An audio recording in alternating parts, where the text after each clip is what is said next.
Hello students, कैसे हैं आप सभी। तो पहली बात तो ये कि सर 12th आर्ट्स का रिजल्ट कब आएगा। तो इसी सप्ताह आएगा, मंगलवार के बाद या लगभग 23 तारीख तक इसी सप्ताह में आपका रिजल्ट आ जाएगा। और दूसरी बात आज हम की क्लास में करेंगे, और आज की क्लास होगी हमारी BSTC के सिलेबस को लेकर के। तो पहले हम पूरे सिलेबस की चर्चा करेंगे और उसके बाद में हम स्पेशली बात करेंगे हिंदी की। तो जो जनरल आपका हिंदी है उस ग्रामर यानी आपका सामान्य हिंदी व्याकरण है आपके 90 नंबर के क्वेश्चन आने हैं। तो 90 नंबर हैं, आप किस तरीके से इसमें अटेंड कर सकते हैं या प्राप्त कर सकते हैं, बहुत ही सरल तरीके से। और इसके अलावा भी जो आपका रीजनिंग का जीके का पोर्शन है उसमें क्या हमें नहीं पढ़ना है और क्या पढ़ना है, पूरे सिलेबस पे हम विस्तार से चर्चा करेंगे। इसलिए क्लास को लास्ट तक ज़रूर अटेंड करें। बिना किसी समय की व्यस्तता के हम शुरू करते हैं। आपका पहला ही जो इसमें पार्ट है मेंटल एबिलिटी का, मानसिक योग्यता 50% का 150 नंबर का। इसमें यानी आपके मानसिक योग्यता के रीजनिंग के 50 क्वेश्चन आने हैं जो 150 नंबर के हैं। इसमें देखिए एनालॉगी है और आपका रिलेशनशिप है, एनालिसिस है और लॉजिकल थिंकिंग है, यानी आपकी तार्किक चिंतन है। लगभग 4 से 5 टॉपिक हैं जो आपको 150 नंबर दे सकते हैं। तो आप सबसे ज़्यादा रीजनिंग पे काम करें, क्योंकि 5 ही टॉपिक हैं और जो आप 5 टॉपिक आपको 150 नंबर दे सकते हैं। दूसरा जो पार्ट है वो है आपका राजस्थान की सामान्य जानकारी, यानी जनरल अवेयरनेस ऑफ राजस्थान। इसी के भी 50% आएंगे 150 नंबर के। देखिए इसमें हम ये बात करेंगे कि हमें क्या छोड़ना है और क्या पढ़ना है। ऐतिहासिक पक्ष है, एक बार हल्का सा रिवीजन कर लें। इसके अलावा जो आप 12th में पढ़े हैं आपने राजस्थान से रिलेटेड, उसका मात्र एक रिवीजन करें। राजनीतिक पक्ष राजस्थान से रिलेटेड है तो स्पेशल आप गाइड ले आएँ, उससे मात्र एक रिवीजन करना है। बाद में आता है आपका आर्ट, कल्चर एंड लिटरेचर, यानी कला, संस्कृति व साहित्य। तो इसके बारे में आपको राजनीति और ऐतिहासिक पक्ष के बाद में कला संस्कृति पे ज़्यादा फोकस रखना है। कला संस्कृति से लगभग हम 200-300 क्वेश्चन के लगभग हम एक टॉपिक का, जैसे कला के 100, संस्कृति के 100, साहित्य पक्ष के 100, या ऐसे करके 300 से 400% की सीरीज है, वो हम आपको उपलब्ध करवा देंगे, उससे बाहर नहीं जाएगा। इसके अलावा स्पेशल गाइड से आप क्या करें, इस पे फोकस करें, क्योंकि ये आपके लिए नया है। इसके अलावा राजनीतिक ऐतिहासिक पक्ष वाला तो आपने पढ़ रखा है, और भौगोलिक पक्ष वाला भी पढ़ रखा है, राजस्थान से रिलेटेड वाला। पाकिस्तान से सीमा कितनी लगती है, कितने जिलों की लगती है, कुल क्षेत्रफल कितना है इसका, या जो मारवाड़ वाले क्षेत्र में यानी सबसे बड़ा मरु प्रदेश वाला। बस ये नॉर्मल प्रश्न रहते हैं, सबसे ऊंची चोटी कौन सी है, सबसे ऊंची पहाड़ी कौन सी है। जनरल आपके ज्योग्राफिकल के जो प्रश्न है, लोक जीवन यानी और सामाजिक पक्ष, इसके अंदर ध्यान रखना आप। इसके भी आपको हम प्रश्न उपलब्ध करवा लेंगे। और सामाजिक पक्ष में ध्यान रखना जो पर्यटन पक्ष है, यानी आपके वन्य जीव अभयारण्य है, पार्क है, या इसके अलावा जो आपका पर्यटन विभाग से रिलेटेड है, इसमें पूरा। और कला साहित्य में जैसे आपके दुर्ग है, मंदिर है, स्थापत्य कला है, संस्कृति है, इससे रिलेटेड आपको एक हल्का रिवीजन करना है। और इन सब के प्रश्न हैं हम वो उपलब्ध करवा देंगे। अगर गुड लक रहा तो वो ही प्रश्न मिलेंगे आपको, बैड लक रहा तो नहीं मिलेंगे। देखिए तीसरा बिंदु आपके लिए बिल्कुल नया है, वो है शिक्षण अभिक्षमता। 50% आएंगे 150 नंबरों के। ये आप 2 से 3 वीडियो किसी भी प्लेटफॉर्म पे जा करके देख सकते हैं। आप गाइड लेके आते हैं, उससे आप लगभग 500% ये इसके आप सोल्व करेंगे तो आपको पता लग जाएगा कि पॉजिटिव रख करके और हम अपने ऊपर इसको रियलाइज करके प्रश्न को सोल्व करते हैं तो सही होता है। जैसे शिक्षण अधिगम है, यानी आपका टीचिंग लर्निंग है, नेतृत्व गुण, आप में नेतृत्व कितना होना चाहिए, आप कितने सृजनात्मक हैं और आप कितना मूल्यांकन कर सकते हैं, आपका कम्युनिकेशन स्किल कितना है और आपकी सोशल सेंसिटिविटी कितनी है, यानी आपकी सामाजिक संवेदनशीलता कितनी है। तो ये जो आपके इसी में 4 से 5 टॉपिक हैं और ये भी आप थोड़ा सा पॉजिटिव रखें। और इसमें किसी भी टॉपिक के गाइडलाइन से प्रश्न नहीं आता है, आपको ये समझना होता है कि प्रश्न रटना नहीं है, आपको पॉजिटिव रख करके आपको ये समझना होता है कि हमें किस प्रकार से आप कितने पॉजिटिव हैं। जो आपके 4 ऑप्शन आएंगे वो चारों सही होंगे, एक 3 नंबर का होगा, एक 2 नंबर का होगा, एक 1 नंबर का होगा, एक 0 नंबर का। आप कितने पॉजिटिव हैं, बिल्कुल प्योर पॉजिटिव हैं तो आपके पूरे 3 नंबर हैं, थोड़े से कम है तो 2, उससे थोड़े से कम है 1, बिल्कुल नहीं है तो 0। तो इसमें तो सबसे बड़ा प्लस पॉइंट है, इसमें एक ही प्रश्न छोड़ने का नहीं होता। बाद में भाषा की बात करते हैं तो आपके अंग्रेजी, संस्कृत और हिंदी तीनों भाषाएं हैं इसमें। तो ध्यान दें, जो प्रॉपर संस्कृत से कर रहे हैं उनके ही संस्कृत आएगी। अगर आप जनरल बीएसटीसी का एग्जाम देंगे तो आपकी संस्कृत नहीं आएगी, इसलिए जो संस्कृत से घबराते हैं उनको घबराने की जरूरत नहीं है। अगर आप जनरल बीएसटीसी कर रहे हैं तो आपके संस्कृत नहीं आएगी। और आप संस्कृत से हैं, जैसे आपके 11th 12th में संस्कृत थी या आप संस्कृत में इंटरेस्टेड रखते हैं, तो आप इसमें केवल प्रारंभिक शिक्षा में डिप्लोमा संस्कृत पाठ्यक्रम में प्रवेश लेने वालों के लिए होगा। अब बात करते हैं हिंदी की। तो ध्यान दें, जो राजस्थान की सामान्य जानकारी है वो आपको ऐतिहासिक पक्ष, राजनीतिक पक्ष, भौगोलिक पक्ष तीनों का सामान्यतः आपको कक्षा 9 से 12 की बुकों से या आप स्पेशल गाइड ले आए हैं कोई भी, उस गाइड से मात्र एक रिवीजन करें। रहा कौन सा, कला संस्कृति, लोक जीवन, सामाजिक पक्ष और पर्यटन पक्ष, इनके आपको प्रश्न उपलब्ध करवा दिए जाएंगे, वही प्रश्न आएंगे, ये गारंटी है। तो ध्यान दें इसमें।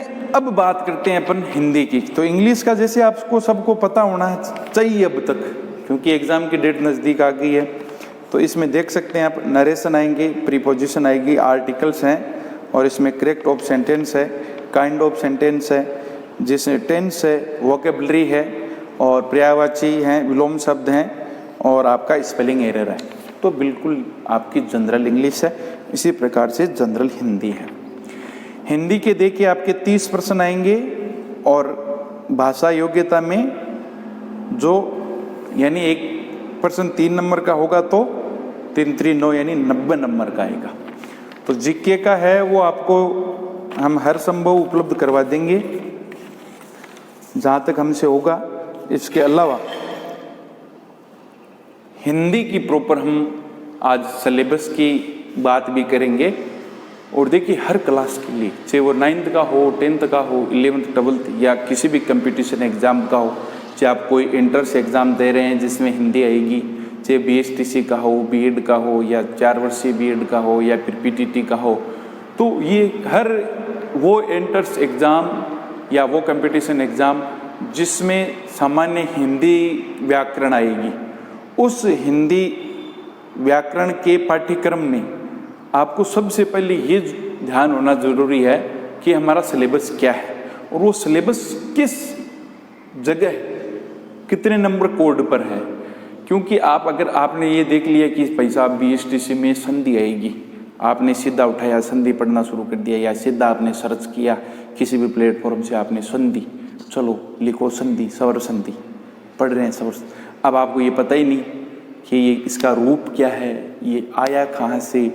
तो सबसे पहले सिलेबस सभी जगह उपलब्ध है, लेकिन वो हिंदी पाठ्यक्रम का सिलेबस जिससे आपको सामान्य बेस की जानकारी हो जाएगी। केवल सिलेबस से की बात नहीं कर रहे हैं, आपको हिंदी व्याकरण की सामान्य जानकारी भी हो जाएगी कि संधि कहाँ से आई, समास कहाँ से आया, प्रत्यय कहाँ है, उपसर्ग कहाँ है। तो इसके लिए ध्यान दें, हिंदी व्याकरण के पाठ्यक्रम के साथ साथ हम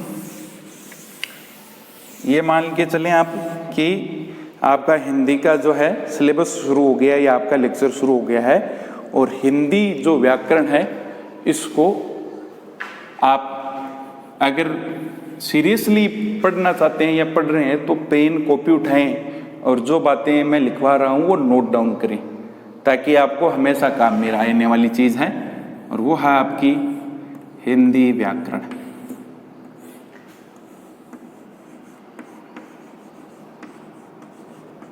हिंदी व्याकरण, इसमें 1 नंबर लाइन में आपको लिखना है कि हिंदी व्याकरण को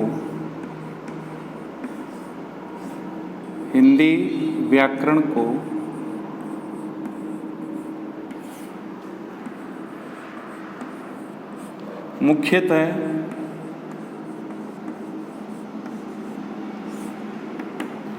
तीन भागों में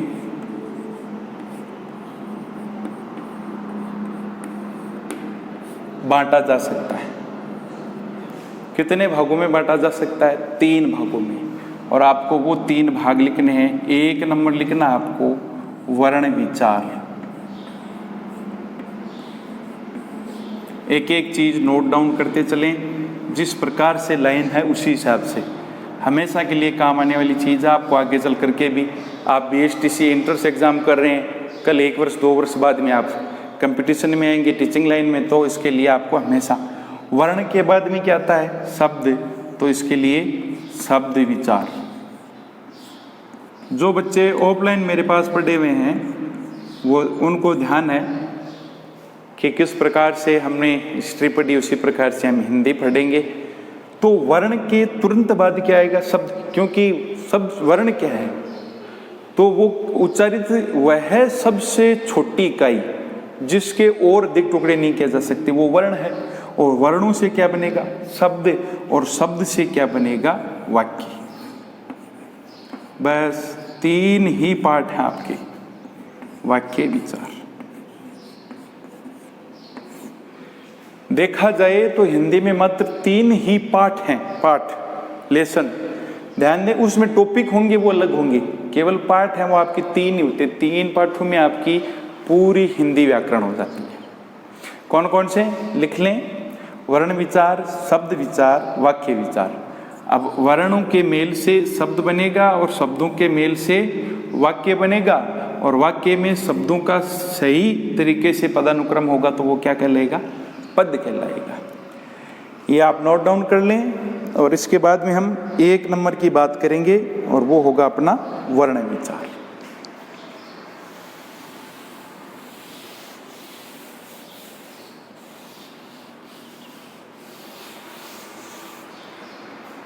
ध्यान दें, वर्ण विचार आपका 1 नंबर है, तो दोबारा से नीचे 1 नंबर लगा लें, एक लाइन छोड़ करके, और उस वर्ण विचार के सामने केवल आपको क्या लिखना है? स्वर, कोमा, व्यंजन। यानी जो आपका पहला पार्ट है, उस पहले पार्ट में अपने 2 ही टॉपिक हैं, एक तो स्वर है, एक व्यंजन है। समझे? तो स्वर किसे कहते हैं, व्यंजन किसे कहते हैं, स्वर कितने हैं, व्यंजन कितने हैं? क्योंकि आपके सिलेबस में केवल जहाँ भी लिखा होता है, चाहे BSTC हो, कोई कंपटीशन एग्जाम हो, वर्ण विचार, शब्द विचार, वाक्य विचार, इतना ही लिखा होता है। बाकायदा आपके लिखा हुआ है, क्या लिखा हुआ है? युग्म शब्द वाक्य विचार, और इसके बाद में लिखा हुआ आपका शब्द विचार। तो ये आपने तो सोच लिया कि बस आगे, लेकिन इसमें स्वर व व्यंजन, तो अपन यहाँ 2 भाई स्वर 11 हैं, व्यंजन 33 हैं, ये सब मिला करके 41 हैं। ये सब हम जब ये 2 टॉपिक पढ़ेंगे तब, और ये अब तक आप पढ़ चुके हैं, तो उसमें 2 ही आते हैं। और देखिए आपका जो दूसरा था वो था आपका शब्द विचार। तो इसमें दूसरा लिख लें शब्द विचार।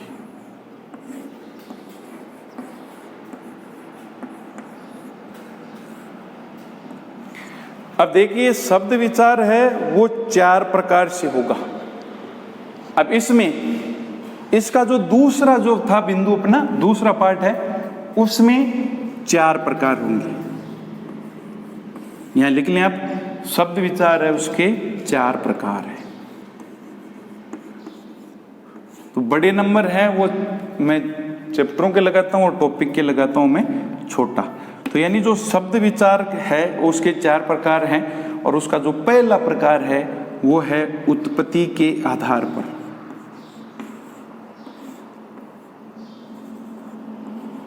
उत्पत्ति के आधार पर।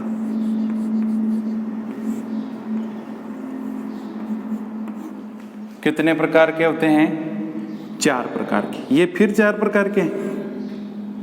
देखिए, हमने हिंदी व्याकरण को 3 भागों में बांटा।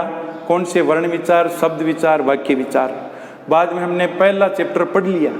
पहला चैप्टर क्या था? स्वर और व्यंजन। पहले चैप्टर में 2 टॉपिक हैं। दूसरा चैप्टर था अपना शब्द विचार। शब्द विचार के जो ये दूसरा चैप्टर है उसमें 4 टॉपिक हैं।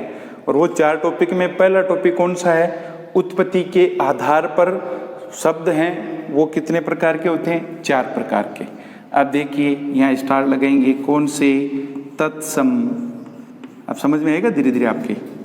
तत्सम, तद्भव, ये आपने पढ़े हैं, सबने पढ़ रखे हैं 6वीं क्लास से। देशज और विदेशज, यानी जो देशी शब्द या विदेशी शब्द भी कहते हैं। जय का होता है जन्मा हुआ, यानी अपना देश का। और दूसरी, हिंदी एक ऐसी भाषा है जिसमें बहुत से देशों की, बहुत से अपने खुद के देश की जो क्षेत्रीय भाषाएं हैं उनके शब्द लिए गए हैं। तत्सम है वो संस्कृत से लिए गए हैं। तद्भव है वो संस्कृत से आकर के हिंदी में परिवर्तित हो गए। वो क्या हो गए? तद्भव हो गए। जो अपने देश के क्षेत्रीय भाषाओं के शब्दकोश से लिए गए वो देशज हैं। और जो दूसरी विदेशी भाषाओं से, जैसे चीनी से, फ्रांसीसी से, जर्मन से, इन भाषाओं से लिए हुए शब्द हैं वो क्या हैं? विदेशज। अंग्रेजी से, फ्रेंच से, इन जो भाषाओं से लिए हुए शब्द हैं वो विदेशज हैं। और ये तत्सम, तद्भव, देशज, विदेशज। तो अब तक आपने ये पढ़ तो रखे हैं 6वीं क्लास से, तत्सम, तद्भव, देशज, विदेशज पढ़ रखा है। लेकिन ये आता कहाँ पर है? ये आता है दूसरे पार्ट के पहले टॉपिक में, यानी शब्द विचार 4 प्रकार के होते हैं। उसमें पहला टॉपिक है उत्पत्ति के आधार पर। और उत्पत्ति के आधार पर फिर 4 प्रकार से बांटा गया है।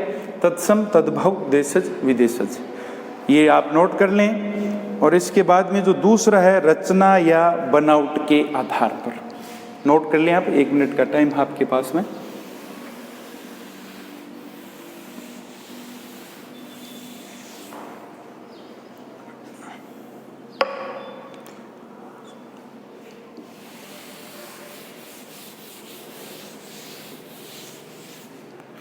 तो देखिए, वही शब्द विचार चल रहा है जिसके हमने 4 किए थे। और उस शब्द विचार का हमने पहला टॉपिक पढ़ लिया है। और इसका दूसरा टॉपिक है, तो हमने देखिए इसके अंदर चौक दूसरे ले लेते हैं। एक पढ़ लिया था हमने उत्पत्ति या स्रोत के आधार पर। अब करते हैं अपन रचना के आधार पर। तो इसका दूसरा है, रचना को आप बनावट भी लिख सकते हैं। रचना या बनावट के आधार पर।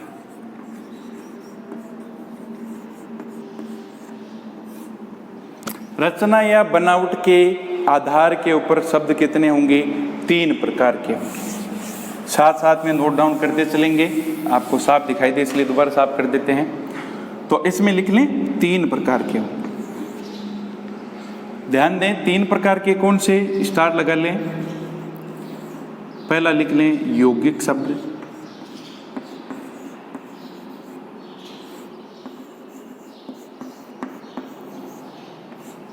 दूसरा लिख लें रूढ़ शब्द।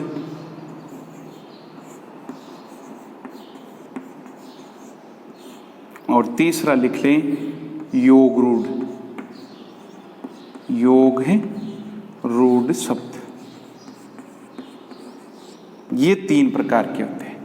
यौगिक शब्द, रूढ़ शब्द, योग रूढ़ शब्द, ये 3 है। यानी शब्द विचार का दूसरा टॉपिक रचना या बनावट के आधार पर शब्द कितने प्रकार के होते हैं? 3 प्रकार के। यौगिक शब्द, रूढ़ शब्द और योग रूढ़ शब्द। ध्यान दें, इसमें आपने पढ़ा था कि जो यौगिक शब्द हैं वो अब तक देखिए आपने जो पढ़ा है वो अब आएगा इसमें। संधि, समास, उपसर्ग और प्रत्यय, वो कौन से हैं? यौगिक शब्द है। तो इसमें लिख लें संधि, सॉरी स है वो टच होगा, संधि समास उपसर्ग और आपका एक होगा प्रत्यय। ये नोट कर लें। किस में? यौगिक शब्द में, यानी जो किसी के योग से बनने वाले शब्द हैं वो यौगिक शब्द कहलाते हैं। और यौगिक शब्द कौन कौन से होते हैं? संधि समास उपसर्ग प्रत्यय। तो आया ना मजा कि अब तक आपने ये सब चीजें पढ़ रखी हैं, लेकिन अब तक जो पढ़ तो रखी हैं लेकिन आपको ये नहीं पता कि ये संधि आई कहाँ से।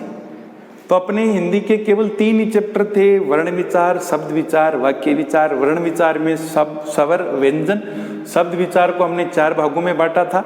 उत्पत्ति के आधार पर हमने फिर 4 भागों में बांटा था। कौन से? तत्सम, तद्भव, देशज, विदेशज। बाद में इसी का दूसरा जो टॉपिक है वो है रचना या बनावट के आधार पर। तो बनावट के आधार पर यौगिक शब्द होते हैं, रूढ़ शब्द होते हैं, योग रूढ़ शब्द होते हैं। यौगिक शब्द में संधि समास उपसर्ग व प्रत्यय होता है। रूढ़ शब्द यानी जिनके टुकड़े नहीं किए जा सकते, जो रूढ़ है, ट्रेडिशनल है। जैसे इसका उदाहरण शिव। शिव को क्या तोड़े भाई? ये रूढ़ शब्द है, यानी जो पहले से चला आ रहा है वो क्या होगा आपका? ध्यान दें, रूढ़ शब्द होगा। और जो योग रूढ़ है, यानी योग रूढ़ है वो क्या होगा आपका? यौगिक से भी होगा और रूढ़ से भी होगा। तो इसमें आपके बहुब्रीहि समास का उदाहरण सभी बहुब्रीहि समास के उदाहरण हैं वो क्या होते हैं? आपके योग रूढ़ शब्द होते हैं। समझे? यानी जिसमें रूढ़ शब्द भी होगा और आपका समास भी होगा, यानी समास भी है और रूढ़ भी है। बहुब्रीहि समास के जो उदाहरण होते हैं वो योग रूढ़ शब्द होते हैं। यौगिक शब्द में संधि समास उपसर्ग और प्रत्यय। 1 मिनट फिर ध्यान दें आप आराम से। हिंदी व्याकरण को हमने 3 भागों में बांटा था। कौन कौन से? वर्ण विचार, शब्द विचार, वाक्य विचार। वर्ण विचार में 2 टॉपिक हैं, स्वर व्यंजन। शब्द विचार में 4 टॉपिक हैं।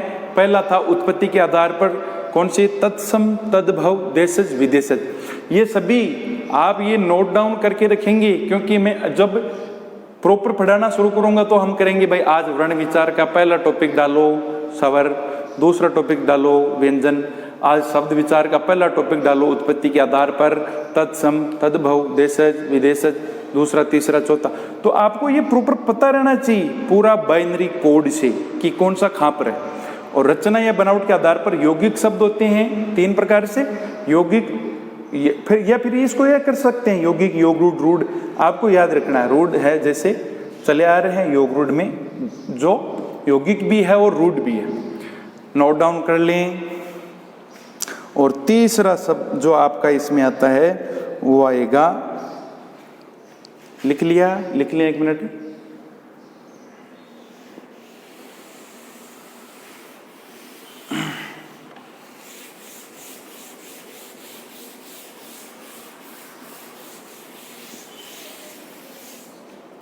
तीसरा है आपका प्रयोग के आधार के ऊपर। तो आपका इसमें हमने इसके 4 चैप्टर बनाए थे, 2 पढ़ लिए हैं और तीसरा है प्रयोग के आधार।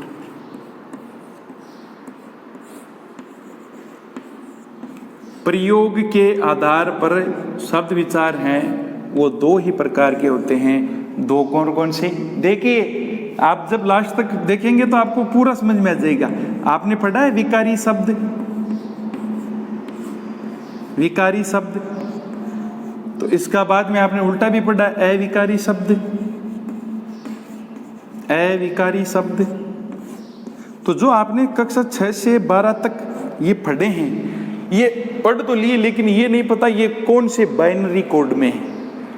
तो हिस्ट्री को जैसे हमने पूरा बाइनरी कोड में फिट किया था और वो फिट होने के बाद में एक स्टोरी बन गई, इसी प्रकार से आपका हिंदी व्याकरण भी बन जाएगा। तो प्रयोग के आधार पर शब्द को हम 2 प्रकार से बांटते हैं, विकारी शब्द, अविकारी शब्द। अब ध्यान दें, विकारी शब्द हैं जो परिवर्तित होंगे और परिवर्तित होंगे तो कौन कौन से होंगे? देखिए इसमें क्या आएगा? संज्ञा, सर्वनाम। अब आपने अब तक देखिए जैसा अपना ये था, इसमें संज्ञा सर्वनाम होगा शायद।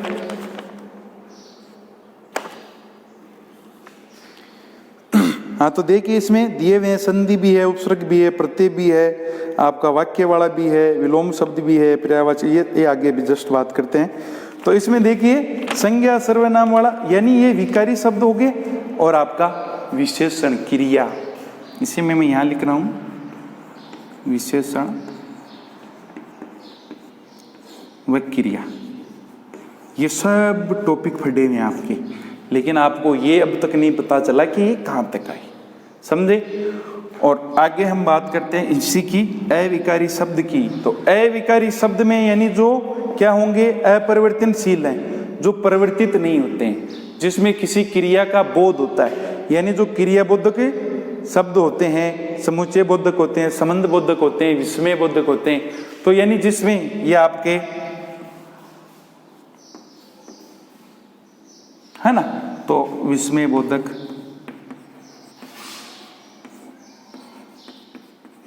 वैसे ये आपके सिलेबस में नहीं है, ध्यान रखना, अविकारी शब्द आपके सिलेबस में नहीं है। समुच्चय बोधक,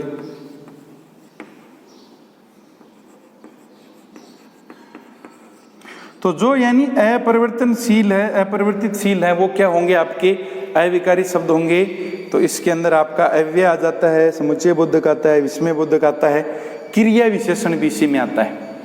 क्रिया विशेषण अविकारी शब्द में आता है, क्योंकि विशेषण यहाँ पर आ गया, क्रिया यहाँ पर आ गया, तो क्रिया विशेषण भी आपका अविकारी शब्द के अंदर आता है। ये नोट डाउन कर लें, क्योंकि हमने सार पर शब्दों को दो प्रकार से बांटते हैं और अर्थ के आधार पर। अब आपके काम की चीज आएगी अर्थ के आधार पर। नोट डाउन कर लिया, जस्ट 1 मिनट में कर लें।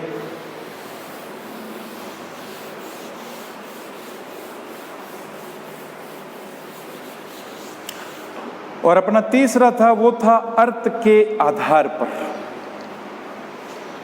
इसमें 4 हैं, हमने क्या पढ़ लिए हैं, 3 पढ़ लिए हैं, आपका चौथा है वो है अर्थ के आधार पर।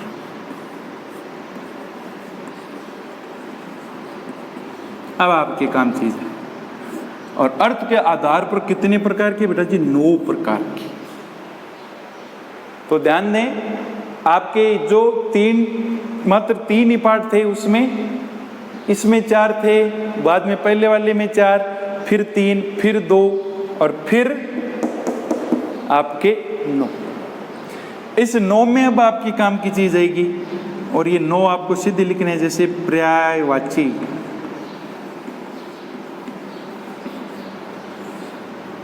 विलोम शब्द,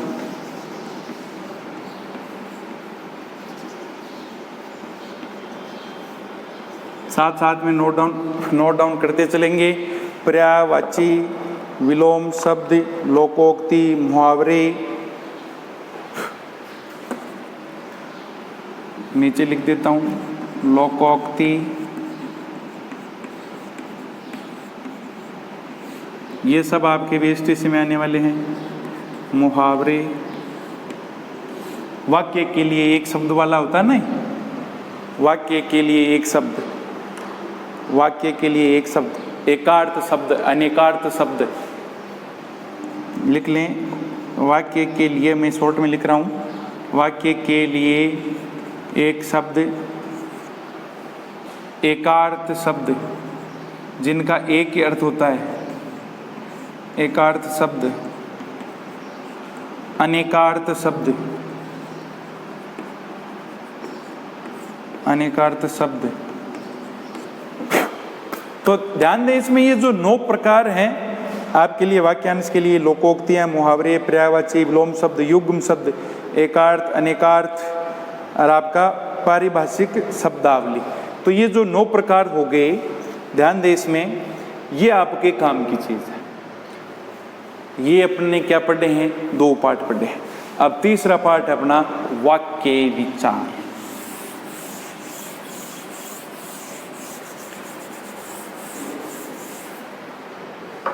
वाक्य विचार 3 नंबर बड़ा लगाना है, क्योंकि तीसरा पार्ट है और इसका होगा वाक्य विचार। और वाक्य विचार आपने जो वाक्य पढ़ रखे हैं वो ही वाक्य होते हैं आपका 1 नंबर लिख लें। ये आपके सिलेबस में नहीं आएगा लेकिन हिंदी व्याकरण के सिलेबस में होता है, सॉरी आएगा ही, वाक्य विचार आएगा, वाक्य शुद्ध वाक्य वाला। और दूसरा होता है आपका कौन सा होगा, जो 2 शब्दों से मिलने वाला, यानी मिश्रित वाक्य। वाक्य लगा लें इसके। और आपका तीसरा आएगा वो आएगा इसमें संयुक्त वाक्य।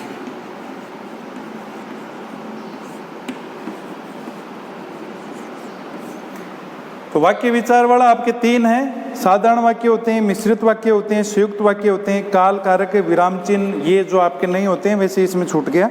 1 मिनट में देख लेता हूं। हाँ है आपके शब्द शुद्धि व वाक्य शुद्धि। देखिए शब्द ज्ञान में आपके जो प्रॉपर सिलेबस की बात कर लेते हैं हम, उसमें शब्द ज्ञान में आपके पर्यायवाची शब्द हैं, विलोम शब्द हैं, युग्म शब्द हैं, वाक्य विचार है। यहाँ पर केवल लिखा है वाक्य विचार, लेकिन वाक्य विचार में साधारण वाक्य, मिश्रित वाक्य, संयुक्त वाक्य पूरा पढ़ना होता है। शुद्धिकरण यानी वाक्य का शुद्धिकरण करना है। कोई गलत वाक्य आपसे पूछ लेगा, देवा होगा और सही पूछेगा, शब्द शुद्धि भी होगी और वाक्य शुद्धि भी होगी। मुहावरे, कहावतें, संधि, समास, उपसर्ग, प्रत्यय और वाक्यांश के लिए एक शब्द, जो आपका इसमें तीसरा वाला लास्ट था, यानी आपका अर्थ के आधार पर वाला था। यानी अर्थ के आधार पर कितने प्रकार के होते हैं, 9 प्रकार के होते हैं। एकार्थ शब्द, अनेकार्थ, विलोम शब्द, पर्यायवाची, ये शब्द आपके मुहावरे, वाक्यांश वाले ये सब भी होते हैं। ध्यान दें, 1 मिनट में आप दोबारा से रिवीजन करेंगे, इसको लिखेंगे। कोई बात समझ में नहीं आती है तो आप कमेंट में डाल सकते हैं, क्योंकि मैंने कई चीज़ें हो सकता है कहीं पर लिखी ना हो, क्योंकि हमें समय का भी ध्यान रखना होता है। ऑनलाइन में ये प्रॉब्लम आती है, ऑफलाइन तो हम कितना भी खींच सकते हैं। तो इसीलिए मैं आशा करता हूँ कि आपको अच्छे से समझ में आया होगा। इसको आप ईमानदारी से नोट डाउन करेंगे और हम आगे स्टार्ट करेंगे अपना पहला ही वर्ण विचार में स्वर व्यंजन। और जब हम वाक्य विचार में आएंगे तो वाक्य विचार में आपके उत्पत्ति के आधार पर बात करेंगे, तत्सम तद्भव शब्दों की, और रचना के आधार पर आपके सबसे बड़ा सिलेबस होगा वो होगा आपका यौगिक शब्द, यानी आपके संधि, समास, उपसर्ग व प्रत्यय वाला। बाद में पर्यायवाची, मुहावरे, लोकोक्तियाँ ये सब तो आपको पता है ही, आपको आते हैं, फिर भी आपको इस पर एक बार तैयारी करवा दी जाएगी, रिहर्सल करवा दिया जाएगा। ज़्यादा से ज़्यादा शेयर व लाइक करें। शेयर लाइक करेंगे तो हम आपसे ऑनलाइन लाइव बात कर सकेंगे। आज के लिए इतना ही, नमस्कार।